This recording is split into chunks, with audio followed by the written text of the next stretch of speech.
TWS academy, your gateway to success. TWS এর সকলকে স্বাগত জানাই। আজ অত্যন্ত গুরুত্বপূর্ণ একটি জিকে প্র্যাকটিস করাবো আপকামিং তোমাদের এক্সামের জন্য। খুব ভালো একটি সেট রয়েছে আজকের কোশ্চেন্স পেপারে, ইজি, মডারেট, মিক্স সমস্ত ধরনের কোশ্চেন্স ইনক্লুড করে, ঠিক যেমনটা পরীক্ষাতে আসে ঠিক সেই রকম চিন্তা ভাবনা নিয়ে আজকের ক্লাসের কন্টেন্ট তৈরি করা হয়েছে। প্রথম থেকে শেষ পর্যন্ত দেখবে। যারা ফার্স্ট টাইম আমার ক্লাস দেখছো, কেমন লাগে আমার ক্লাস অবশ্যই কিন্তু কমেন্টের মাধ্যমে আমাকে জানাতে ভুলো না, কেন তোমাদের ছোট ছোট কমেন্ট তোমরা হয়তো করে যাও, বাট সেগুলোই আমাদেরকে অনেক বেশি ইন্সপায়ার্ড বা মোটিভেট করে থাকে। সো তোমাদের কমেন্টস আমাদের কিন্তু খুবই অনুপ্রেরণা দিয়ে থাকে। দেখো, আজকে আমি এই যে সেটটা করাচ্ছি, এই সেটে খুব সুন্দর কোশ্চেন্স আছে, আমি প্রথমেই বলেছি প্রথম থেকে দেখবে, তাহলে সেটটা করে তোমার পছন্দ হবে।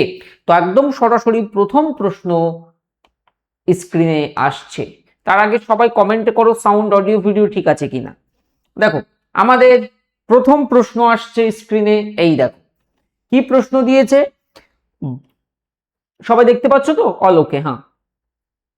ভারতের 2011 সালের আদমশুমারি, আচ্ছা আমাদের আবার নতুন করে কিন্তু সেন্সাস শুরু হচ্ছে আমাদের রাজ্যে, তোমরা শুনেছো খবরে।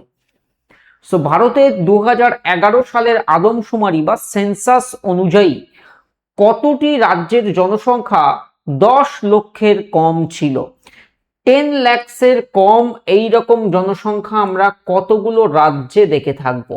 অপশনস গুলো দেখো, এগুলো কিন্তু খুব ইন্টারেস্টিং কোশ্চেন, এগুলো সবই।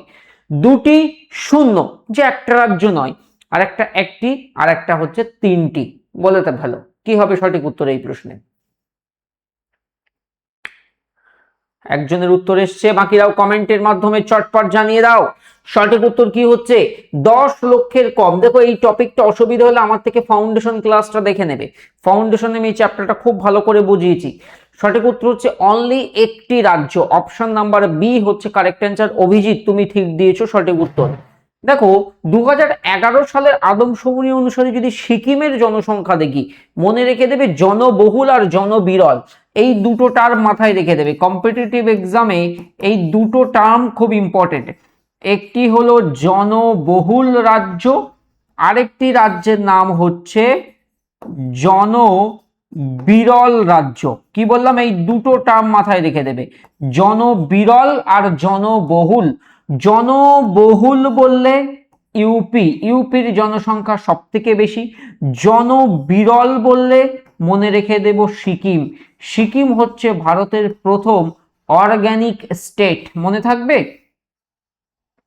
আর এই কোশ্চেন্সটাই যদি জনঘনত্বের ওপর থেকে আসতো, যে প্রতি বর্গ কিলোমিটার এলাকায় কতজন মানুষের বসবাস, তাহলে আমরা দুটো রাজ্য দিয়ে মনে রেখে দেব, ওটাকে জনঘনত্ব বা ইংরেজিতে ডেনসিটি অফ পপুলেশন বলে থাকে, মানে প্রতি বর্গ কিলোমিটার এরিয়াতে কতজন মানুষ সেখানে বসবাস করে। দেখো, জনঘনত্ব যদি আমরা বলি বেশি কোথায়, জনঘনত্ব ম্যাক্সিমাম দেখা গেছে যে রাজ্যে, তার নাম হয়ে যাবে বিহার রাজ্য। বিহার রাজ্য।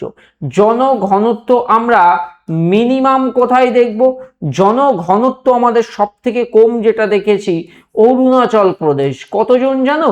মাত্র 17 জন প্রতি বর্গ কিলোমিটারে বসবাস করে অরুণাচল প্রদেশে। আর ওভারঅল ভারতের জনঘনত্ব কত? এটা তো রাজ্য ভিত্তিক পরিসংখ্যান বললাম। 2011 সালের তথ্য অনুযায়ী ভারতের জনঘনত্ব কত? ইন্ডিয়ার যদি আমি তোমাদেরকে বলি যে ডেনসিটি অফ পপুলেশন কত, খুব পপুলার কোশ্চেন, পরীক্ষাতে খুব দেয়, জেনে রাখবে। 382 জন প্রতি, ঠিক এইভাবে লিখতে হবে, প্রতি বর্গ কিমি বা পার স্কোয়ার কিমি। ভালো করে বুঝে নাও কি বলছি। ভারতের 382 জন মানুষ প্রতি বর্গ কিলোমিটার এলাকাতে বসবাস করেন, এটা ভারতের ক্ষেত্রে, মানে ওভারঅল। ঠিক আছে,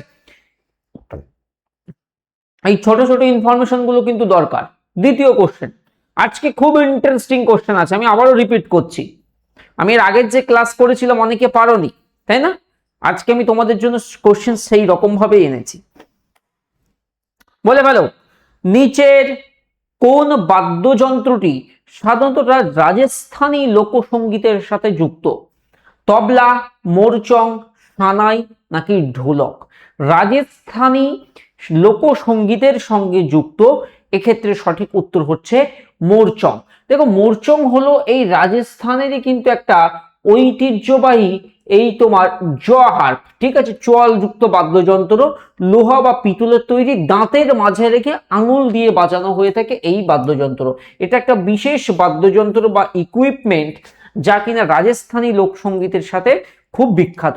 তোমরা একটা নৃত্যের সঙ্গে শুনে থাকবে যা কিনা স্নেকের সাথে সম্পর্কিত, সাপের সাথে সম্পর্কিত। বলো তো কি সেই নৃত্যটির নাম কি, এবং যা কিনা রাজস্থান রাজ্যের সাথেই সম্পর্কিত? এনিওয়ান তোমাদের মধ্য থেকে কেউ? আমি বললেই পারবে সবাই, আমি বললেই বলবে ও স্যার এটা তো একদম সহজ ছিল।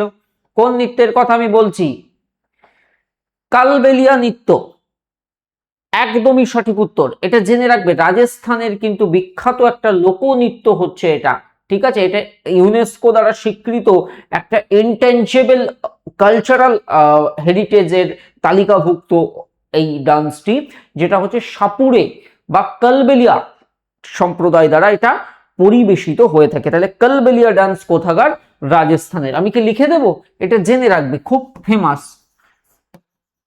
এসএসসি তে খুব দেয় কালবেলিয়া। তাহলে সর্পনৃত্য অনেক সময় বলা হয়। এটা কোন ভারতীয় রাজ্যের সঙ্গে সম্পর্কিত? রাজস্থান। পরের প্রশ্ন, ইন্ডিয়ান মেট্রোলজিক্যাল ডিপার্টমেন্ট বা ভারতের যে আবহাওয়া দপ্তর, ইন্ডিয়ান মেট্রোলজিক্যাল ডিপার্টমেন্ট এর মতে ভারতে মোট ঋতু কয়টি? দেখো আমরা তো 6টা ঋতু ছোটবেলা থেকে পড়ি, বাট এখন তো আর সব পরিলক্ষিত হয় না, দুটো ঋতু অলরেডি মার্জ হয়ে গেছে। তো আমরা সেই আইএমডি স্বীকৃত মোট ঋতুর সংখ্যা কয়টি? যদি বলে স্যার এই প্রশ্ন আসে, ইয়েস, সালের কোশ্চেন, গুগল সার্চ করে নিতে পারো। হ্যাঁ দীপ, ভালো আছি, তুমি কেমন আছো? দেখো তাহলে আচ্ছা, আবহাওয়া আসলো বলে জেনে রাখবে যে প্রতি বছর কবে এই ওয়ার্ল্ড মেট্রোলজিক্যাল ডে বা মনে রাখবে বিশ্ব আবহাওয়া দিবস হয়ে থাকে। সঠিক উত্তর হচ্ছে 23 মার্চ। প্রতি বছর আমরা 23 মার্চ এই তারিখ হচ্ছে বিশ্ব আবহাওয়া দিবস বা ওয়ার্ল্ড মেট্রোলজিক্যাল ডে উদযাপন করি। সো আইএমডির মতে 4টি কিন্তু ঋতু। ভারতের জলবায়ুর বৈশিষ্ট্যের উপর ভিত্তি করে ভারতের আবহাওয়াকে মূলত প্রাইমারিলি মুখ্যত 4টি ভাগে ভাগ করা হয়।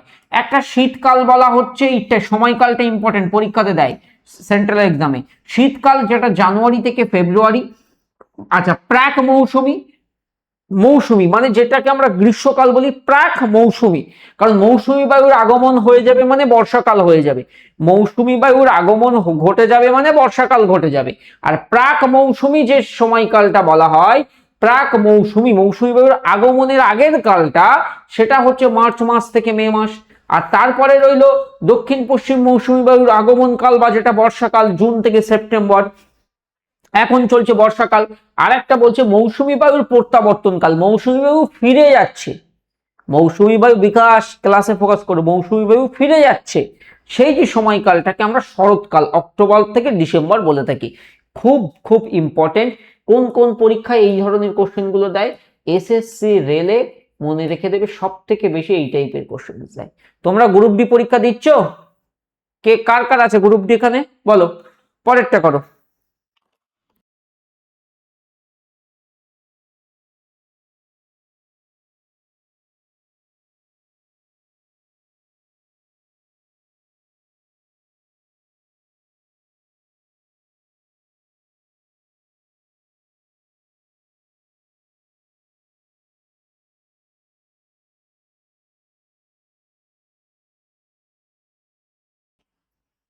আজকের কোশ্চেন গুলো অসাধারণ লাগবে, দেখবে।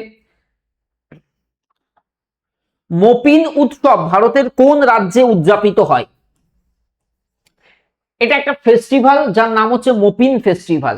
অরুণাচল প্রদেশ, উত্তরপ্রদেশ, হরিয়ানা নাকি রাজস্থান? এটা যে গালো ট্রাইব রয়েছে, কি বললাম, গালো ট্রাইব, এটা কৃষি এবং বসন্তকালীন একটা উৎসব যা কিনা অরুণাচল প্রদেশে গালো ট্রাইব দ্বারা কিন্তু পালিত হয়ে থাকে। সঠিক উত্তর option number A correct answer. যারা যারা এ করেছো একদম সঠিক। এই যে অরুণাচল প্রদেশ, এই যে বললাম না গালো, এই গালো উপজাতিদের একটা অন্যতম প্রধান কৃষি ভিত্তিক উৎসব। যেমন তুমি আরেকটা এরকম ফেস্টিভ্যালের নাম মনে রাখো, WBP তে দিয়েছিল যে স্যার ওনাম উৎসব কোন রাজ্যের সাথে সম্পর্কিত, কৃষি ভিত্তিক উৎসব, কিন্তু এটা উত্তর কেরালা, মনে থাকবে। তাহলে এই ওনাম উৎসব কোন রাজ্যের সঙ্গে সম্পর্কিত, এটা কিন্তু কেরলম রাজ্যের সাথে সম্পর্কিত ওনাম। চলো পরেরটা।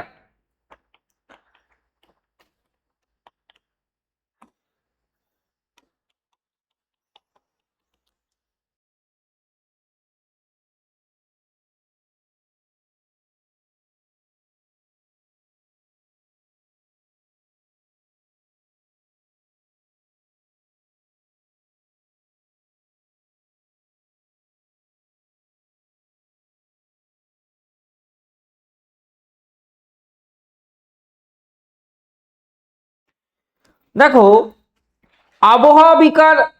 অববাহিকার আয়তন, ভালো question. In terms of their river basin, নদীর যে অববাহিকা অঞ্চল আমরা বলি থাকি না, নদী অববাহিকা অঞ্চল, বলছে এই এই নদীগুলোর কার কার অববাহিকা কেমন বেশি সেই অ্যাকর্ডিং আমাদেরকে সাজাতে হবে। যে অববাহিকার আয়তন বা সাইজ অফ দেয়ার বেসিন অনুযায়ী গোদাবরী দক্ষিণবঙ্গের দীর্ঘতম নদী, দক্ষিণ ভারতের দীর্ঘতম নদী, দক্ষিণ ভারতের গঙ্গা বলছি, কৃষ্ণা দিয়েছে, মহানদী রয়েছে, আর আমাদের গঙ্গা। তাহলে এবারে বলো সঠিক উত্তর কোনটা নেব? কি বলেছো?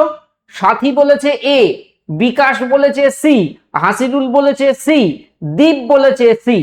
1465 গোদাবরী, তাই তো? ঠিক আছে, তাহলে এবার দেখো তার যে রিভার বেসিনের অ্যাকর্ডিং আমাদেরকে সাজাতে হবে। গঙ্গা নদী অববাহিকা বড়, তারপরে রাখা হয়েছে গোদাবরীকে। এই সেন্সে ভাবলে গঙ্গা আর গোদাবরী পাশাপাশি তো তুমি দেখতেই পাচ্ছ না, গঙ্গা ওভারঅল ভারতের মধ্যে বড়, আর গোদাবরী আমি দক্ষিণের মধ্যে বড়, তারপরে রাখা হচ্ছে কৃষ্ণা, তারপরে রাখা হচ্ছে মহানদী। খুব ভালো কোশ্চেন ছিল। নদী অববাহিকার আয়তন অনুযায়ী গঙ্গা সবচেয়ে বড়, তারপর গোদাবরী, কৃষ্ণা।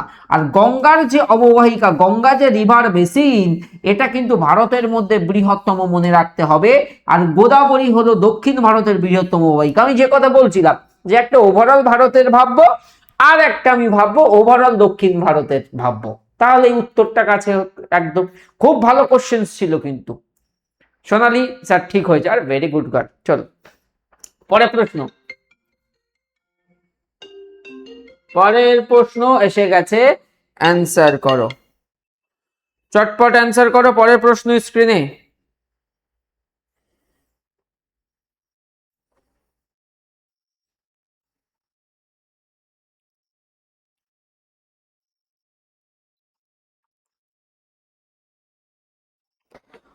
অর্থ বিলের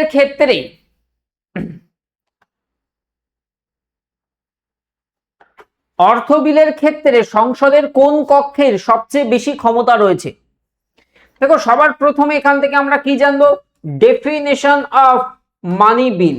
অর্থ বিলের সংজ্ঞা ভারতের সংবিধানের আমরা আর্টিকেল 110 বা 110 সংখ্যক অনুচ্ছেদে পেয়ে যাই। একদম প্রথম পয়েন্ট, অর্থ বিলের সংজ্ঞা ভারতের। এই 280 কে বলেছে? কান ধরে আমি এদিক থেকে টেনে এদিক দিয়ে ধরে দেব। 280 ওটা আবু কি ছিল? অর্থ কমিশন না, ফাইন্যান্স কমিশন, অর্থ কমিশন, যেটা কেন্দ্র আর রাজ্যের মধ্যে এর বন্টন করছে, সেটা আলাদা কমিশন। এটা অর্থ বিল, ডেফিনেশন অফ মানি বিল, পরীক্ষাতে আসে অর্থ বিলের সংজ্ঞা কোথায় দেওয়া হয়েছে? Definition of money bill under 110। তো কোন কক্ষের ক্ষমতা বেশি? মনে রেখে দেবে, অর্থ বিলের ক্ষেত্রে সংসদের লোকসভা বা নিম্ন কক্ষের ক্ষমতা সব থেকে বেশি। তার কারণ কি? মনে রেখে দেবে, এটা কেবল কোথায় পেশ করা হয়? জেনে রাখবে, এটা কেবল লোকসভাতে উত্থাপিত হয় বা লোকসভাতে এটা তোলা হয়, লোকসভাতে পেশ করা হয়ে থাকে অর্থ বিল। আচ্ছা, কোনো একটা বিল, সেটা অর্ডিনারি বিল নাকি অর্থ বিল, এটা নিয়ে বিতর্ক দেখা দিলে জেনে রেখে দেবে, স্পিকারে কিন্তু চূড়ান্ত অনুমোদন দেন। স্পিকারই কিন্তু ফাইনাল তিনি ডিসিশন দেবেন যে it is money bill or not, who decide? It is money bill or not, who decide? তাহলে এটা কে ঠিক করবেন? স্পিকার ঠিক করবেন যে এটা অর্থ বিল কিনা। তাই জেনে রাখবে যে অর্থ বিলের ক্ষেত্রে কার পাওয়ার বেশি। খুব ট্রিকি কোশ্চেন, আমার দারুণ লাগছে আজকে সেটটা, দেখতে পাচ্ছ আমার এনার্জিও বেড়ে গেছে এই কারণে। কোশ্চেন ভালো হলে খুব ভালো লাগে। তাহলে অর্থ বিল শুধুমাত্র লোকসভা বা নিম্নকক্ষে উত্থাপন করা যায়, রাজ্যসভায় এই বিলটি সুপারিশ সহ বা সুপারিশ ছাড়াই সর্বাধিক 14 দিনের জন্য আটকে রাখতে পারে, কিন্তু লোকসভা সেই সুপারিশ মানতে বাধ্য নয়। লোকসভার সিদ্ধান্তই কিন্তু চূড়ান্ত বলে গণ্য করা হয়। আর আমাদের স্পিকারের পাওয়ারটা ক্ষেত্রে মনে রাখতে হবে। পরের প্রশ্ন, প্যারিস প্যারাঅলিম্পিক গেমস 2024-এ ভারতের যে পারফরমেন্সটা ছিল সেটা কিন্তু ভালো ছিল। তো সেখান থেকেই কোশ্চেন, প্যারিস 2024 প্যারাঅলিম্পিক গেমসে ভারতের মোট পদক সংখ্যা, অটোফোকাস হচ্ছে দেখে নিচ্ছি, প্যারিস প্যারাঅলিম্পিক গেমসে ভারতের মোট পদক তালিকা কত ছিল? টোটাল 24-এর কথা বলা হচ্ছে, তাহলে ভারতের টোটাল পদক তালিকা প্যারিস প্যারাঅলিম্পিক্সে আমাদের ছিল 29টি। ঠিক বললাম তো? অলিম্পিক নয়, প্যারা অলিম্পিক্স এর মধ্যে ছিল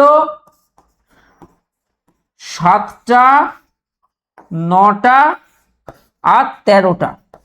টোটাল মেডেল ট্যালি 7, 9 এবং 13। 7টা স্বর্ণ, 9টি রৌপ্য আর 13টি ব্রোঞ্জ জয় করে আমরা কিন্তু এবারের অন্যতম সফল, ভারতের প্যারাঅলিম্পিকের ইতিহাসে সফল কিন্তু আমরা এবছর মানে লাস্ট যে প্যারাঅলিম্পিক হয়েছিল সেটা, যেখানে 29টা মেডেল, যার মধ্যে এতটা গোল্ড, এতটা ব্রোঞ্জ আর এতটা সিলভার আমরা পেয়েছিলাম। তো সেই গেমসে ভারতের খেলোয়াড় আমাদের নীতিশ কুমার কোন খেলায় তিনি গোল্ড মেডেল জিতেছিলেন? সঠিক উত্তর হচ্ছে badminton, option number D correct answer. পুরুষদের যে মেন সিঙ্গেলস ব্যাডমিন্টন SL3 ক্যাটাগরিতে কিন্তু এই ড্যানিয়েল বেথেলকে হারিয়ে এই স্বর্ণ পদক জেতেন। ঠিক আছে, তাহলে এইটা তিনি জিতেছিলেন, যার ফলে কিন্তু আমাদের টোটাল হচ্ছে 9টা সিলভার। হ্যাঁ স্যার 9টা সিলভার, ও আমি উল্টো লিখেছি, আচ্ছা আমি ব্রোঞ্জকে বেশি দামি করে দিয়েছি। আরে কে বলেছে ভেরি ভেরি গুড বয় না গুড গার্ল? Good girl. আরে তোমরা খুঁটিয়ে দেখেছো, গোল্ড, গোল্ডের পর কি আসে? সিলভার আসে, তারপর কি আসে? ব্রোঞ্জ আসে। নেক্সট, হ্যাঁ পিভি সিন্ধু, ইয়েস পিভি সিন্ধুর প্রশ্নটাও পুলিশের পরীক্ষায় ছিল যে PV Sindhu becomes the first Indian women to win 2 Olympic medal. But Manu Bhaker আবার অন্য রেকর্ড করে দেন, তিনি একক মরশুমে অনেক সিঙ্গেল সিজন তিনি 2টো পদক জিতেছিলেন মনু ভাকের। তো পরের প্রশ্নটা দেখো,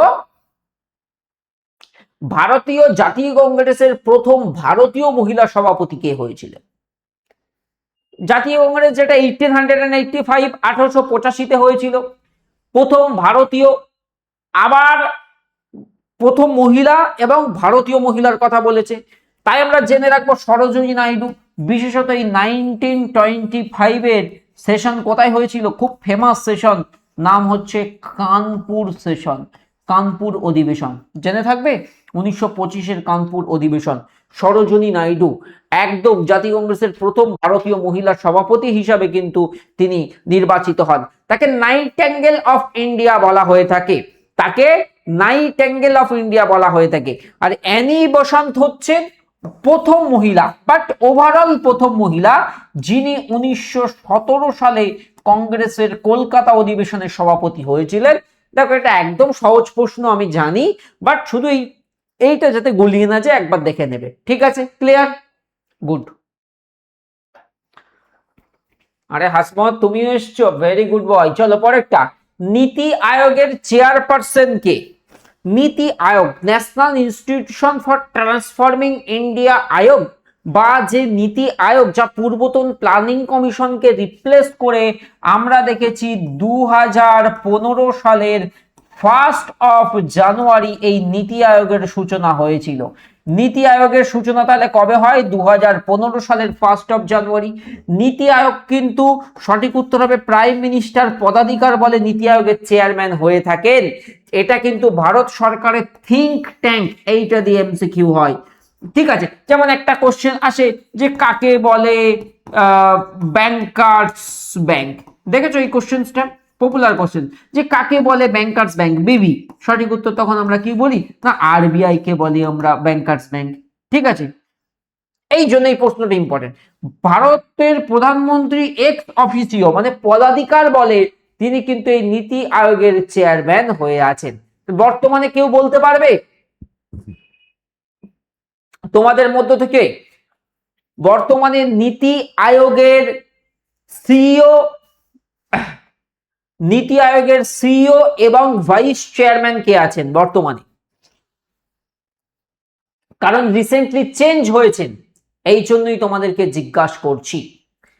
নীতি আয়োগের ভাইস চেয়ারম্যান বর্তমানে হলেন অশোক লাহিড়ী, পশ্চিমবঙ্গের, কিন্তু মনে রেখে দেবে অশোক লাহিড়ী হলেন নীতি আয়োগের ভাইস চেয়ারম্যান। ঠিক আছে, আর নীতি আয়োগের নতুন সিইও কে হবে বলতে পারবে? নীতি আয়োগের নতুন সিইও বা চিফ এক্সিকিউটিভ অফিসার, এটা অনেকেই পারবে না, অনেকেই পারবে। অনুরাগ জৈন। কে লিখেছে? সুনিতা কোরা, একদম সঠিক উত্তর। আগের গুলো সব চেঞ্জ হয়ে গেছে, এখন নতুনদের মধ্যেও আবার তোমাকে নতুন করে মনে রাখতে হবে। আমি আবারও রিপিট করছি, খুব মাথা ঠান্ডা করে মনে রাখবে, অশোক কুমার লাহিড়ী হলেন নীতি আয়োগের কিন্তু বর্তমান ভাইস চেয়ারম্যান। নীতি আয়োগের চেয়ারম্যান হলেন প্রাইম মিনিস্টার। নীতি আয়োগের চেয়ারম্যান হচ্ছেন প্রাইম মিনিস্টার। আর নীতি আয়োগের বর্তমান সিইও বা নীতি আয়োগের বর্তমান প্রধান নির্বাহী কর্মকর্তা বা চিফ এক্সিকিউটিভ অফিসার, তিনি, তোমরা নিধি চিব্বর অনেকে বলবে, বাট ওটা চেঞ্জ হবে ভেরি সুন, এবং জেনে রেখে দেবে। অফিসিয়াল ওয়েবসাইটেও তুমি নিধি চিব্বর হয়তো দেখবে, বাট এটা আপডেট মনে রাখবে, আপডেটেড ডেটাটা মনে রাখতে হবে। অনুরাগ জৈন, ঠিক আছে, অনুরাগ জৈন, ঠিক আছে, অনুরাগ জৈন। আরে ঠিক আছে হাসপট, তুমি তো ভালো ছেলে। চলো পরের প্রশ্ন।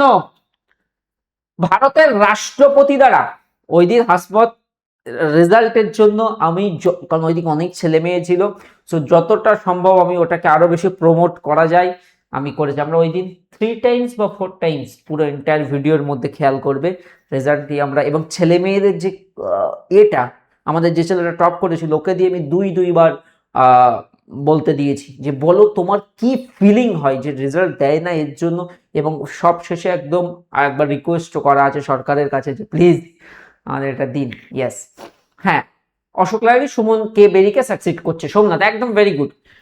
ভারতের রাষ্ট্রপতির দ্বারা রাজ্যসভায় কতজন সদস্য মনোনীত হন? দেখো এটা সহজ, এটা নিয়ে আর কিছু বলতে হবে না। 238 প্লাস 12, অর্থাৎ রাজ্যসভার ম্যাক্সিমাম কতগুলো আসনে হতে পারে? রাজ্যসভার ম্যাক্সিমাম স্ট্রেংথ হচ্ছে 250, 238 প্লাস 12, এই 12 জন হচ্ছে নমিনেটেড মেম্বার রাষ্ট্রপতি কর্তৃক বিভিন্ন ক্ষেত্র থেকে, কিন্তু সাহিত্য, বিজ্ঞান, শিল্পকলা, সমাজসেবা, বিশেষ জ্ঞান থেকে এদেরকে অ্যাপয়েন্ট করা হয়ে থাকে। বাট লোকসভার যে দুজন অ্যাংলো ইন্ডিয়া কমিউনিটি থেকে অ্যাপয়েন্টমেন্টের কথা, সেটা কিন্তু সম্প্রতি অ্যামেন্ডমেন্টের মাধ্যমে বাতিল করা হয়েছে। অর্থাৎ লোকসভায় যে তুমি যে 552 কখনো কখনো পড়েছো, সেই দুটোটা কিন্তু আর হচ্ছে না। ঠিক আছে, চল। ভারতীয়দের জন্য বিখ্যাত সিল্ক রুট বা রেশম পথ, এটি কে উন্মোচন করেছিলেন? কনিষ্ক। দেখো একদম সঠিক উত্তর, কনিষ্ক, যিনি কুষাণ সাম্রাজ্যের শাসক ছিলেন। কনিষ্কের সিংহাসন আরোহণকাল 78 খ্রিস্টাব্দ, যেখান থেকে শকাব্দের সূচনা হচ্ছে। তাহলে কুষাণ সাম্রাজ্যের শ্রেষ্ঠ শাসক এই কনিষ্ক কিন্তু সিল্ক রুট বা রেশম পথের একটা বিশাল অংশ মূলত মধ্য এশিয়া থেকে ভারতীয় উপমহাদেশ পর্যন্ত কিন্তু তার কন্ট্রোলে ছিল, তার ছিল। হ্যাঁ, নেক্সট। টাইগার উডস কোন খেলার জন্য বিখ্যাত? বলো বলো বলো।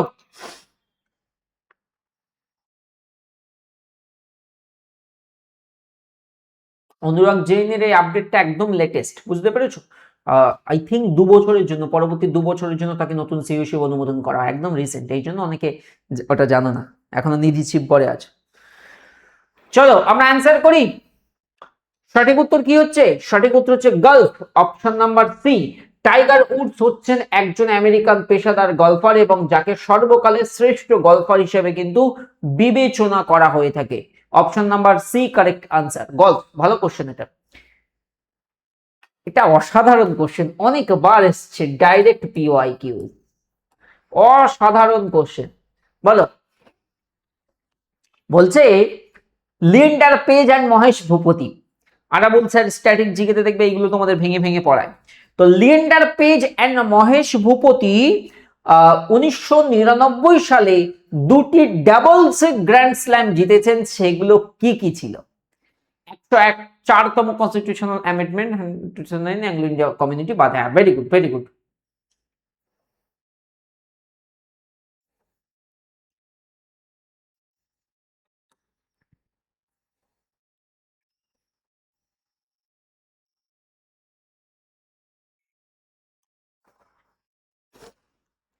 তাহলে সঠিক উত্তর কি হচ্ছে? লিয়েন্ডার পেজ এবং মহেশ ভূপতি 1999 সালে তারা যেটা জেতেন, তারা হচ্ছে ফ্রেঞ্চ ওপেন আর কিন্তু উইলম্বটন। লিয়েন্ডার পেজ মহেশ ভূপতি জুটিকে দ্য ইন্ডিয়ান এক্সপ্রেস জুটিও কিন্তু বলা হতো, ইন্ডিয়ান এক্সপ্রেস জুটিও বলা হতো। তারা একটা ঐতিহাসিক সাফল্য করে, কারণ কি তারা ওই 1999 সালে চারটি গ্র্যান্ড স্ল্যামের ফাইনালে পৌঁছেছিলেন, আর শেষ পর্যন্ত ফ্রেঞ্চ ওপেন আর উইলম্বটনের পুরুষদের ডবল শিরোপা তারা জিতেছিল, এবং এটাই ছিল কোনো ভারতীয় জুটিদের দ্বারা জয় করা প্রথম গ্র্যান্ড স্ল্যাম। ঠিক আছে, আচ্ছা। আর এই প্রশ্নটা যদি আসে, বিশ্বের প্রাচীনতম টেনিস টুর্নামেন্ট কোনটি, তখন অ্যান্সার কি হবে? মনে রেখে দেবে এই উইলম্বটন হলো কিন্তু প্রথম বা প্রাচীনতম কিন্তু টেনিস টুর্নামেন্ট। 1870-এর দশকে, 1877 সালের দিকে কিন্তু এই উইলম্বটন চ্যাম্পিয়নশিপ শুরু হয়েছিল। ঠিক আছে, এই উইলম্বটনটাই হচ্ছে কিন্তু সবচেয়ে প্রাচীন, এবং এ কিন্তু গ্রাস কোর্টে খেলা হয়। উইলম্বটন চ্যাম্পিয়নশিপ বা উইলম্বটন কিসে হয়? গ্রাস কোর্টে কিন্তু খেলা হয়ে থাকে। নেক্সট, নাগা, খাসি এবং গারো পাহাড় কোথায় অবস্থিত?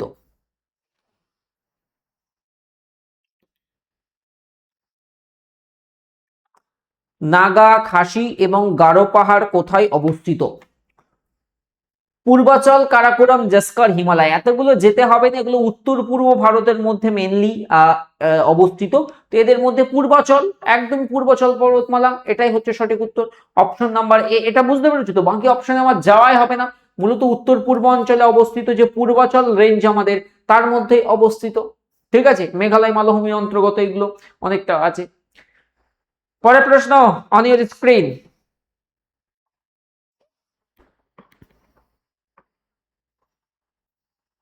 বলছে নাগরিকদের মৌলিক কর্তব্য বা ফান্ডামেন্টাল ডিউটিস ভারতের সংবিধানে কবে যুক্ত করা হয়েছিল? Fundamental duties, yes. ইনিশিয়ালি তো আমাদের সংবিধানে মৌলিক কর্তব্য ছিল না, ওটা এসেছিল আমাদের 1976, আর অ্যামেন্ডমেন্টের নাম হচ্ছে 42তম সংবিধান সংশোধনী। সেই সময় 10টা যুক্ত হয়েছিল, পরবর্তীতে আরো একটা, সব মিলে 11টা। তাহলে সঠিক উত্তর হচ্ছে option number A, correct answer. কোন কমিটি রিকমেন্ডেশন? এটা পরীক্ষাতেও কিন্তু দিয়েছিল, জেনে রাখবে। শরণ সিং কমিটির সুপারিশের ভিত্তিতে 1976 সালে 42তম অ্যামেন্ডমেন্টে পার্ট 4 এর 51A আর্টিকেলে 10টি মৌলিক কর্তব্য যুক্ত হয়। পরবর্তীতে 2002 সাল 86তম অ্যামেন্ডমেন্ট শিক্ষার অধিকার হিসেবে আরো একটা যুক্ত হয়। বর্তমান সংখ্যা হচ্ছে 11টা, এবং যেগুলো আদালত কর্তৃক নন জাস্টিসেবল, এগুলো কিন্তু আদালত কর্তৃক বলবৎযোগ্য নয়, কিন্তু মৌলিক অধিকার আদালত কর্তৃক বলবৎযোগ্য। BSE, বম্বে স্টক এক্সচেঞ্জ, এশিয়ার dash stock exchange. Interesting question. Yes, yes, yes. এবং এটা কোন স্ট্রিটে আছে? খুব ফেমাস একটা স্ট্রিটে আছে। এনিওয়ান, কেউ বলতে পারবে? এটা তোমার 1875 সালের দিকে এটার এস্টাবলিশমেন্ট হয়েছিল, 1875 এর দিকে এটার সূচনা হয়। খুব ফেমাস একটা স্ট্রিট। এনিওয়ান, কেউ? জেনে রাখবে, নাম হচ্ছে দালাল স্ট্রিট। কি বললাম? দালাল স্ট্রিট, BSE বলা হয়। প্রাচীনতম, এবং এটা কিন্তু ভারতের প্রথম স্টক এক্সচেঞ্জ, এশিয়ার প্রথম আমরা স্টক এক্সচেঞ্জ পড়ছি। ঠিক আছে, এই যে প্রেমচাঁদ রায়চাঁদ প্রতিষ্ঠা ছিলেন মহারাষ্ট্রের মুম্বাইয়ের দালাল স্ট্রিটে, সব লেখা আছে, সব তথ্য লেখা আছে। প্রাচীনতম স্টক এক্সচেঞ্জ কিন্তু এই বম্বে স্টক এক্সচেঞ্জ, যার দালাল স্ট্রিটে দেখে থাকবে। চলো নেক্সট কোশ্চেন, এই যে স্ক্রিনে। এই আজকে সেটটা করে ভালো লাগছে না, সত্যি কথা বলো? আজকে কিন্তু একদম এক্সাম উপযোগী সেট রেখেছি একদম, মানে আগের দিনের সেটটা না আমার খুব একটা পছন্দ হয়নি, মন ওঠেনি। গত লাস্ট আগের দিনের সেটটা আমিও তোমাদের বলছিলাম আমার এনার্জি দেখবে ডাউন হয়ে গেছিল, সেটটা দেখে আমার মন খারাপ হয়ে গেছিল। তারপরে আমি বললাম না, ভালো মশলা বার করতে হবে। আজকে সেটটা সত্যিই ভালো। বলছে খলজি রাজবংশ এত সাল থেকে দিল্লি শাসন করেছিল। খলজি রাজবংশের কথা বলেছি, খলজি রাজবংশের শাসনকাল। দেখো খলজি বিপ্লবের মাধ্যমেই পরবর্তীতে দাস বংশের অবসান ঘটে এবং খলজি বংশ তারপর শুরু হয়েছিল মূলত জালালউদ্দিন খলজি, আলাউদ্দিন খলজি, কুতুবউদ্দিন মুবারক শাহ, তারা এই বংশকে রাজত্ব করেছিল 1290 থেকে। এই যে 1290 থেকে 1320 খ্রিস্টাব্দ পর্যন্ত দিল্লিতে এই খলজি, জালালউদ্দিন খলজি কিন্তু এই খলজি বংশের প্রতিষ্ঠা করেছিলেন। এটা কম সময়কাল শাসন করেছিল খলজি বংশটা মূলত, ঠিক আছে। আর এর শ্রেষ্ঠ শাসক ছিলেন আলাউদ্দিন খলজি, আলাই দরওয়াজা করেছিলেন। 30 বছর রাজত্ব করা হচ্ছে দিল্লি সুলতানি সবচেয়ে স্বল্পস্থায়ী রাজবংশ। পরীক্ষাতে দেয় কিন্তু, খলজিটা জেনে রাখবে, সব থেকে শর্টেস্ট টাইম ছিল হচ্ছে খলজি রাজবংশ। পরেরটা অসাধারণ কোশ্চেন, অসাধারণ কোশ্চেন। আজকে সেটটা দেখে সত্যিই ভালো লাগছে আমার। কোশ্চেন্সটা দেখো ইন্টারেস্টিং। এই ধরনের কোশ্চেন্স গুলো ডাব্লিউবিপি ওরিয়েন্টেড সেট বা এসএসসি জিডি তে বিশেষ করে খুব দেয়। দুটো একটা জিকে, কখনো একটা স্ট্যাটিক স্পোর্টস, কখনো ডান্স আর্টের কোশ্চেন, আবার হঠাৎ করে একটা সায়েন্সের কোশ্চেন। আমাদের যে কাঁধের যে শোল্ডার জয়েন্ট, এটা কি ধরনের সন্ধি? এটা কি ফিক্সড আছে, পিভোটাল, নাকি হিঞ্জ জয়েন্ট, নাকি বল অ্যান্ড সকেট জয়েন্ট? জেনে রাখবে, খুব পপুলার কোশ্চেন। এটা হচ্ছে আমাদের বল এবং সকেট অস্থি সন্ধি। মানে যে কোনো দিকেই বৃত্তাকারে ঘোরানো। যদি আমাদের এটা এখন অচল হতো, ফিক্সড হতো, তাহলে আমরা না পারতাম এরকম মুভ করতে, আমরা কি পারতাম না? তো বল আর সকেট সিস্টেমে এরকম কানেকশন থাকার কারণে কিন্তু যে কোনো দিকে বা বৃত্তাকারে ঘোরানোর সুবিধা আমরা পাই। এছাড়া মানুষের যে হিপ জয়েন্টও কিন্তু এই ধরনের অস্থিসন্ধির আর একটা উদাহরণ। আর আমাদের যে হাঁটু এবং কনুই হচ্ছে হিঞ্জ জয়েন্টের এক্সাম্পল। হাঁটুতে এবং কনুইতে কিন্তু আমরা কি পাই? আমরা জয়েন্ট যেটা পাই হিঞ্জ জয়েন্ট পেয়ে থাকবো। আর আমাদের হিপ জয়েন্ট আর এই কাঁধেরটা, শোল্ডারেরটা, এটা হচ্ছে বল অ্যান্ড সকেট জয়েন্ট। পুলিশের পরীক্ষাতেও ছিল এই কোশ্চেন। পরের টাইপে কোশ্চেন, চলো। পিভোটাল সন্ধি কে তুমি? এটা হচ্ছে মূলত পিভট সন্ধি, এমন এক ধরনের সন্ধি যা সচল অস্থি সন্ধি বলা হয়ে থাকে, ঠিক আছে।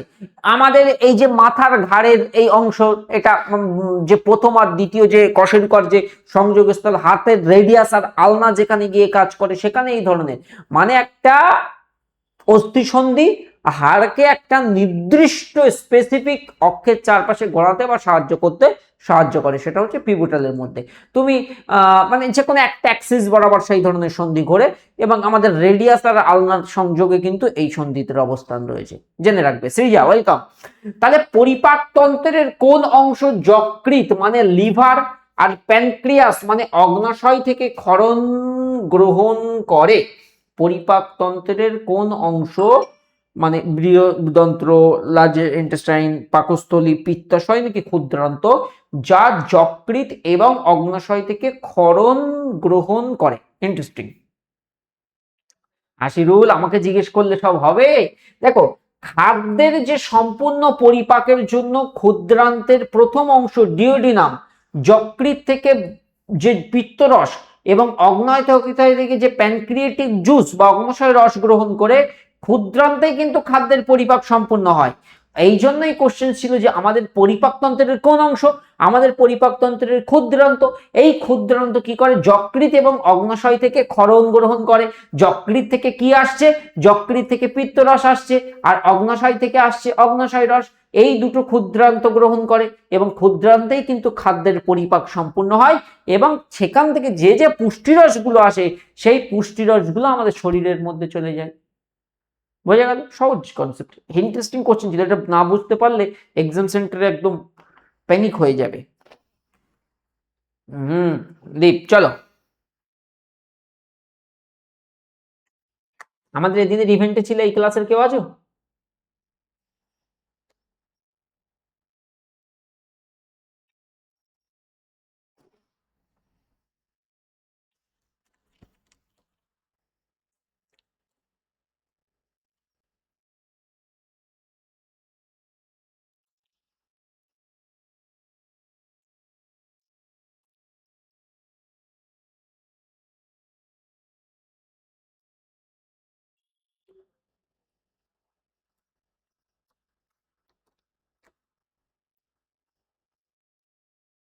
আগেরটা একটু বেশি ব্লু ব্লু ছিল, এটা ভালো আছে।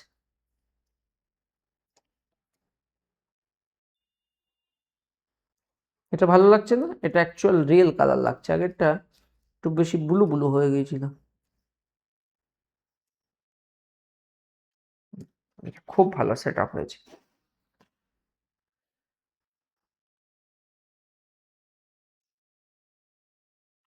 এটা ওকে। তাহলে নিচের কোন অংশটি জম্মু কাশ্মীরের প্রত্নতাত্ত্বিকভাবে গুরুত্বপূর্ণ একটা স্থান? মাস্কি, বুরজাহম, ব্রহ্মগিরি নাকি ওয়াক্কাল? দেখো এটা তো খুব ফেমাস, এটা না পারলে কিন্তু কান ধরে দাঁড়াতে হবে। আমি সিন্ধু সভ্যতার ক্লাসে খুব ভালো করে এই জায়গাটা পড়ানো আছে, এই কোশ্চেন্সটা। কেউ পারবে? নবিউল অপশন এ বলেছো না। দেখো, প্রত্নতাত্ত্বিকভাবে গুরুত্বপূর্ণ যে স্থান জম্মু কাশ্মীরে, ও তুমি তো এই লিখেছিলে, আমি ভেবেছিলাম বি, বিকাশ বি লিখেছে। আচ্ছা, তুমি তো ঠিকই বলেছো নবিউল, আরে ভেরি গুড বয়, আমার মাই মিস্টেক। এই যে বুরজাহম হচ্ছে,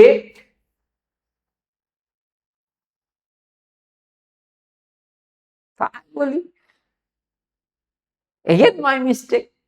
এই তথ্যই একদমই ঠিক লেখা যায়, অ্যানিমেশনের গন্ডগোল। আর তোমার ওই যে কমেন্ট দেখে আমিও চক্কর লেগে গেছি, নবিউল বলেছে অপশনে আর ওদিকে আরেকটা কে ছিল সে বলেছে বি, যার ফলে আমি হয়েছি কনফার্ম।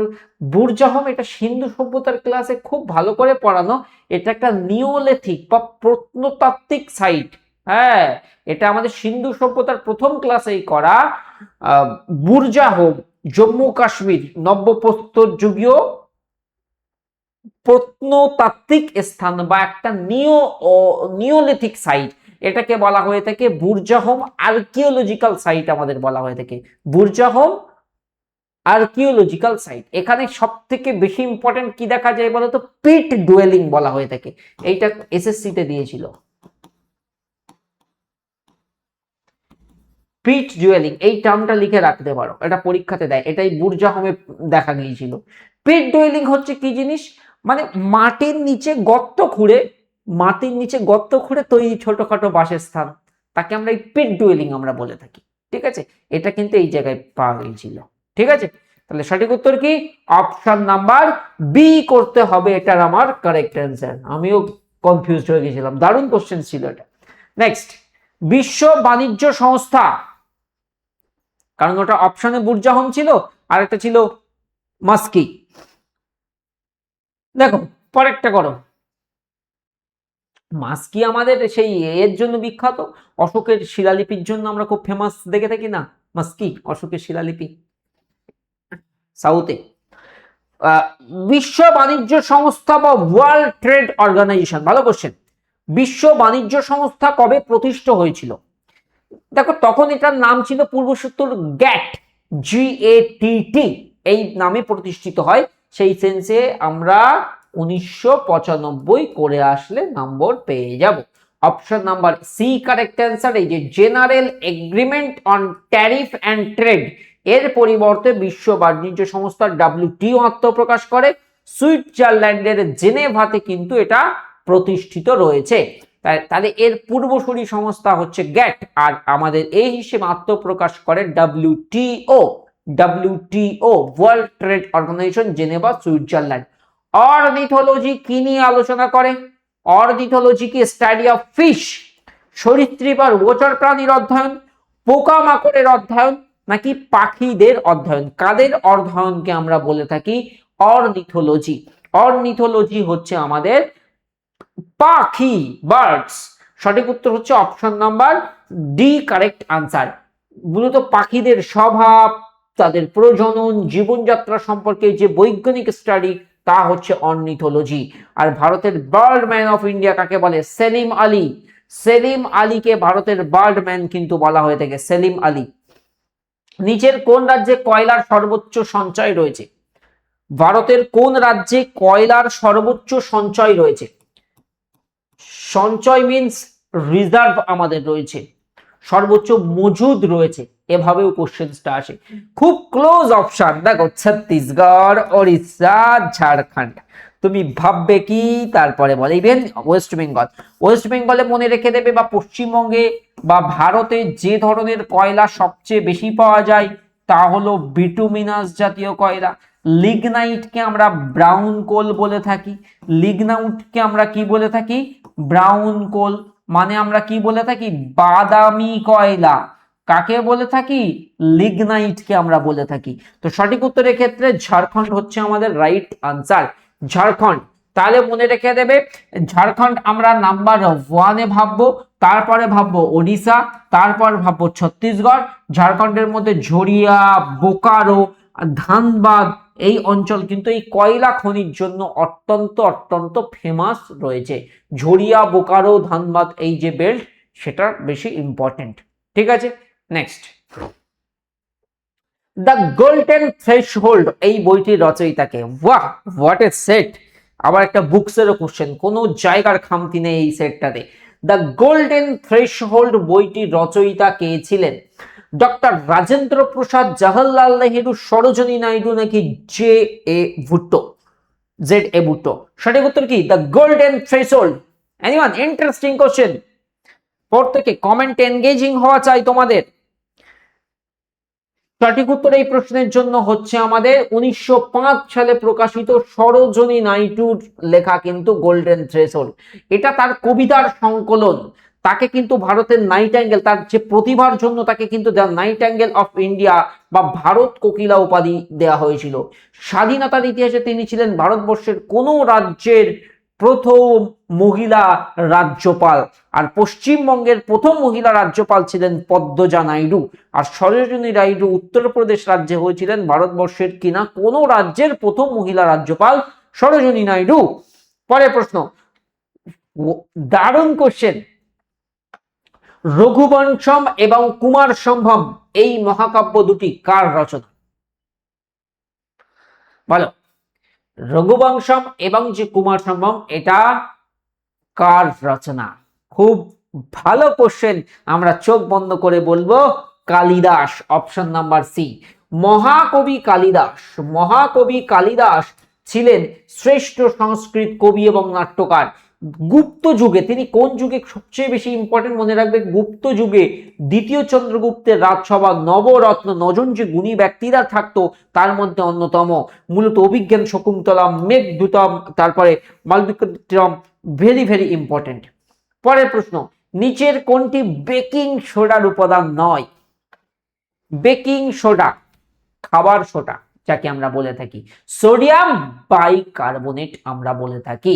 ঠিক আছে, সাদা পাউডার টাইপের বেকিং সোডা। ও নিবেদিতা, আচ্ছা বুঝলাম।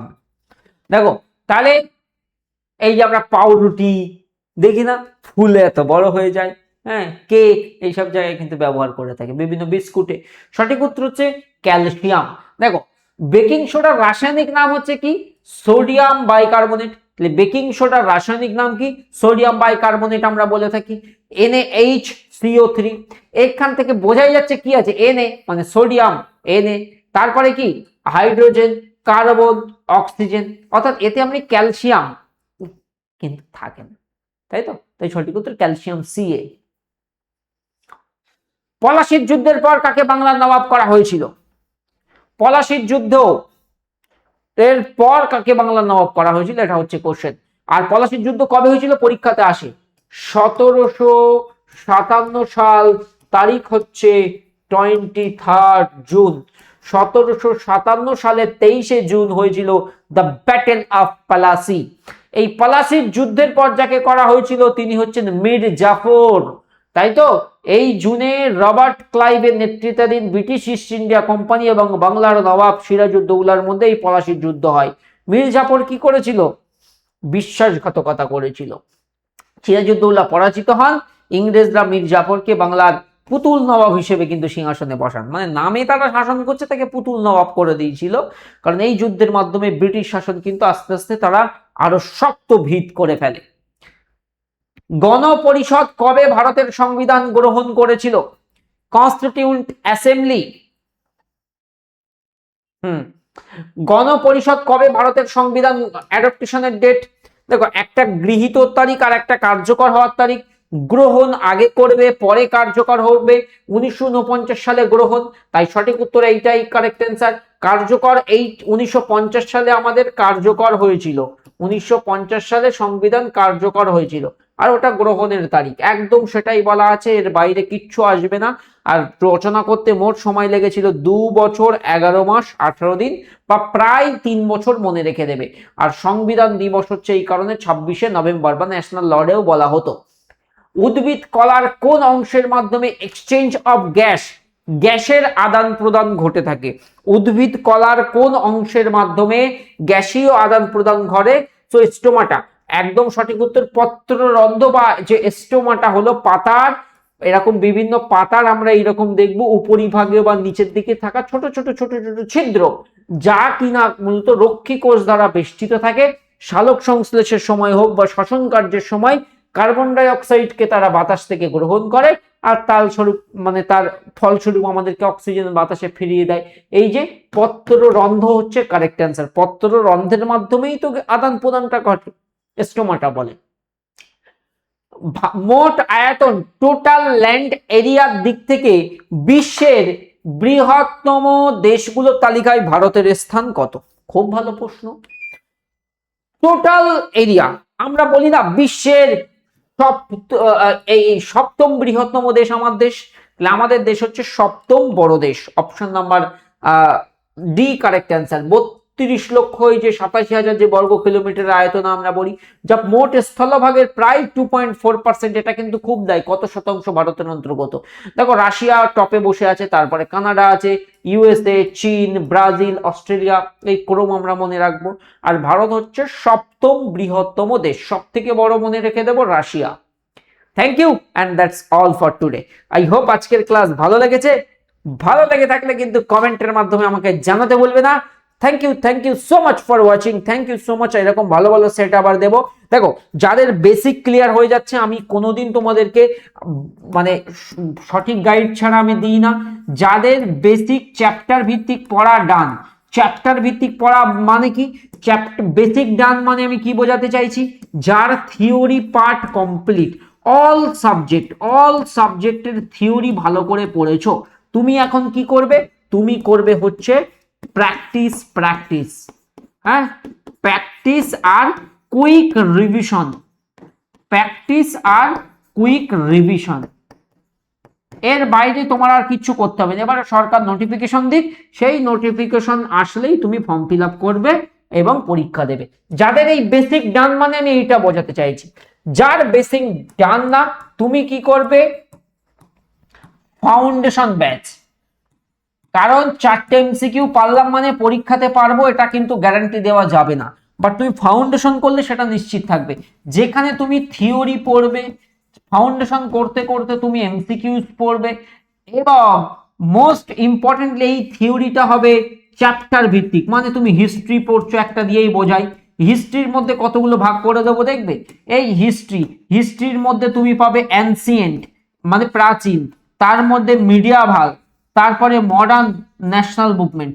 আবার এই প্রাচীনের মধ্যে চ্যাপ্টার ভিত্তিক ভাবে তুমি পড়ছো বিভিন্ন সভ্যতার সূচনা, তারপরে তুমি পড়ছো মেহেরগড় সভ্যতা সিভিলাইজেশন, তারপরে পড়ছো আইভিসি ইন্দাস ভ্যালি সিভিলাইজেশন, বৈদিক যুগ, গুপ্ত যুগ, সেখানে তুমি প্রতিবাদী ধর্মান্দোলন পড়ছো। এই যে চ্যাপ্টার ভিত্তিক ভাবে যে কনসেপ্ট, এটা তোমরা কিন্তু এই ফাউন্ডেশন ভাবেই কমপ্লিট করবে। আর যাদের বেসিক ডান, যে আমার এইভাবে শেখা আছে, আমি বিভিন্ন পরীক্ষা দিয়েছি বা দেবো আবারও আগেও, তুমি এখন জাস্ট এই কুইক রিভিশনগুলো উইকলি বেসিসে করবে, উইকলি বেসিসে কুইক রিভিশন করবে আর থিওরি অল সাবজেক্ট পড়বে। Thank you, tata.